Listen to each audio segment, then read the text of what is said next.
नमस्कार किसान भाइयों।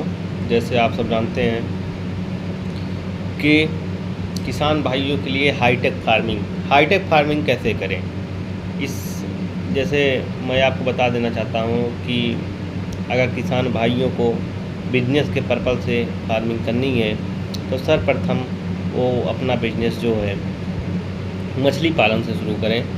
जैसे आप सब जानते हैं कि 1 एकड़ मछली पालन में 1 ईयर में 1 साल के अंदर लगभग उनको 3.5 से 4 लाख रुपए प्रॉफिट होनी है। ऐसा नहीं है कि प्रॉफिट नहीं होगी, क्योंकि फिश फार्मिंग एक ऐसा एक बिज़नेस है जो 50% प्रॉफिट के साथ बिजनेस देती है।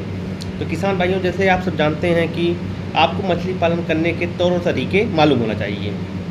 ऐसा नहीं है कि आप रात में प्लान बनाए और सो गए, सुबह उठ के मछली पालन करना शुरू कर दिए, तो ऐसा मछली पालन करने से आपको हानि होगा। डिसएडवांटेज जिसको बोलते हैं, डिसएडवांटेज से हानि का सामना करना पड़ेगा। अगर आपको एडवांटेज लेना है, लाभ लेना है, तो आपको सर्वप्रथम मछली पालन करने के तौर और तरीके पता होना चाहिए। जैसे तौर तरीके के माध्यम से मैं आपको बता देना चाहता हूँ कि तौर तरीके कैसे पता होना चाहिए। आपका तालाब प्रिपरेशन अच्छे तरीके से होना चाहिए।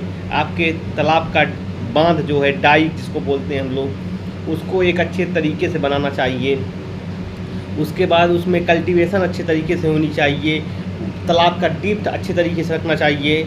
जैसे भाइयों, किसान भाइयों, अगर ये निम्न बातों का ध्यान आप रखते हुए मछली पालन का प्लान बना रहे हैं करने के लिए, तो प्रॉफिट ही प्रॉफिट है। बिजनेस माला ही माल होंगे आप लोग। लेकिन आपको हर एक छोटी छोटी पॉइंट पे ध्यान देने योग्य बातें हैं कुछ। जैसे आपको बांध बनाना, डीप सही रखना, कल्टीवेशन सही समय पे होना, और कौन सी मछली पालना है, मछली कितने एरिया में रहती है, 1 एकड़ में कितना फिश डालें, 1 एकड़ में कितना फीडिंग करें, तो ऐसे निम्न बातों को आपको ध्यान में रखना होगा। धन्यवाद किसान भाइयों, और मैं ऐसे छोटी छोटी जानकारियाँ आगे देते रहूँगा। आप लोग हमारे इस चैनल पे बने रहिएगा। धन्यवाद। आपका अविनाश।